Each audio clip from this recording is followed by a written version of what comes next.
उमर का नाम पेश करता। कैसा वो हुक्मरान उमर, 10 साल 6 माह खलीफा रहे हजरत उमर। हर साल हज के मौके पर खुली कचहरी लगाया करते थे। आपके यहां भी खुली कचहरी होती है? खुली कचहरी लगी है हजरत उमर की हज के मौके पर।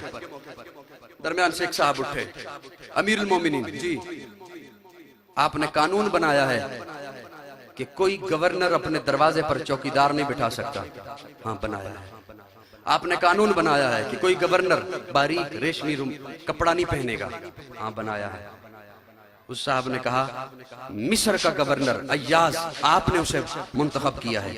वो अपने दरवाजे पर चौकीदार भी बिठाता है और बारीक कपड़े पहनता है, रेशमी कपड़े पहनता है। हजरत उमर के चेहरे पे जलाल आया।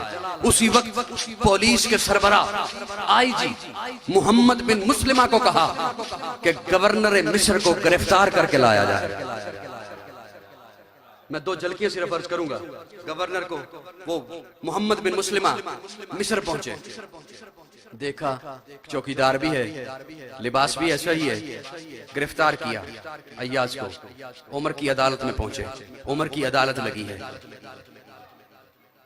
हजरत उमर एक जुमला बोलते हैं, कहते हैं अय्याज तुझे पता है तेरा बाप बकरियां चराता था, तू अपनी औकात भूल गया। आज गरीब मुसलमानों के लिए दरवाजे पे चौकीदार बिठाता है ताकि तुझसे ये डायरेक्ट आके ना मिल सके। तू अपनी औकात, तुझ में किबर आ गया। मैं तुझसे सिर्फ गवर्नरी वापस नहीं लेता, तुझे बैतुल माल से 200 बकरियां दे रहा हूं। बाप की तरह पहाड़ों पे चरा, 6 माह तक चरा।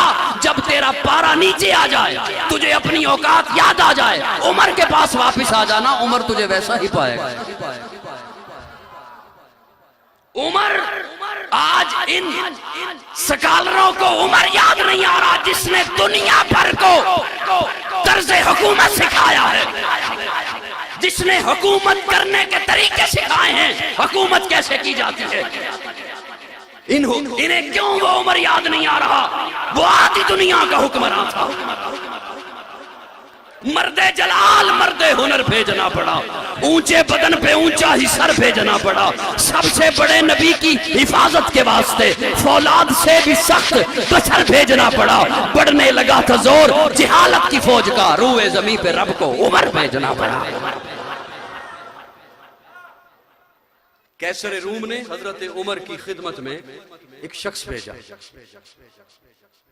तोहफे देकर। असल में भेजा अपना जासूस बनाकर, तोहफे देकर। जहर की शीशी, इत्तर की शीशी, एक खूबसूरत नौजवान दोशीजा खूबसूरत लड़की।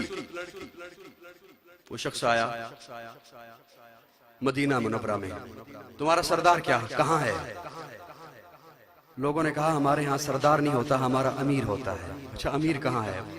कहा मस्जिद नबवी में। मस्जिद नबवी में वो पहुंचा शख्स, मस्जिद नबवी की तामीर का काम जारी था, तोसी का काम जारी था।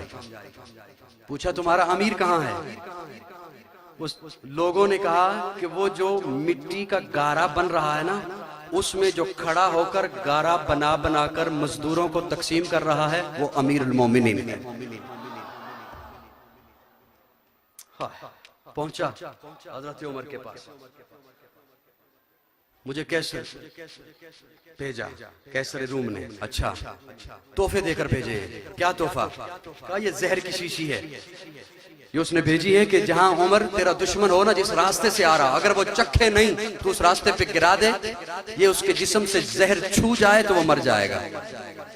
और ये इत्तर की शीशी उसने भेजी है, जब लगा लोगे जिस कपड़े पर कई महीनों तक, साल भर तक उससे खुशबू आती रहेगी। अच्छा और ये खूबसूरत लड़की तोहफे में भेजी है। हज़रत उमर ने सबसे पहले जहर की शीशी ली, उसका ढक्कन खोला और फरमाया बिस्मिल्लाहिल्लज़ी ला यज़ुर्रु मा इस्मिही शैउन फिल अर्ज़ि वला फिस समा। वो बेहोश हो गया। वो जो कासिद आया था उसे होश आया। क्या हुआ तुझे? उसने कहा वो जहर, वो कैसर ने कहा था जिसे छू जाएगा वो मर जाएगा। हज़रत उमर ने कहा ओ बुतों के पुजारियों, ओ मिट्टी के पुजारियों, ओ मूर्तियों के पुजारियों, तुम्हें ये बताया गया है कि ये चीज मार देती है। मुझे मेरे प्यारे आका फरमा कर गए हैं कि रब न मारे तो कोई चीज नहीं मार सकती। अच्छा, इत्तर की शीशी, इत्तर की शीशी ली, उसका ढक्कन खोला और हजरत उमर उस गारे में खड़े थे, उस गारे में मिला दिया। और क्या है, क्या भेजा है, ये खूबसूरत दोशीज़ा। हजरत उमर ने यूं मजदूरों को आवाज दी, और लड़कों तुम में से किसकी शादी नहीं हुई? उसने कहा जी मेरी नहीं हुई। फरमाया इधर आ, तेरा निकाह से पढ़ाऊं। वो शख्स वहां से वापस गया और जाके बादशाह को कहता है याद रख तू उमर का मुकाबला नहीं कर सकता।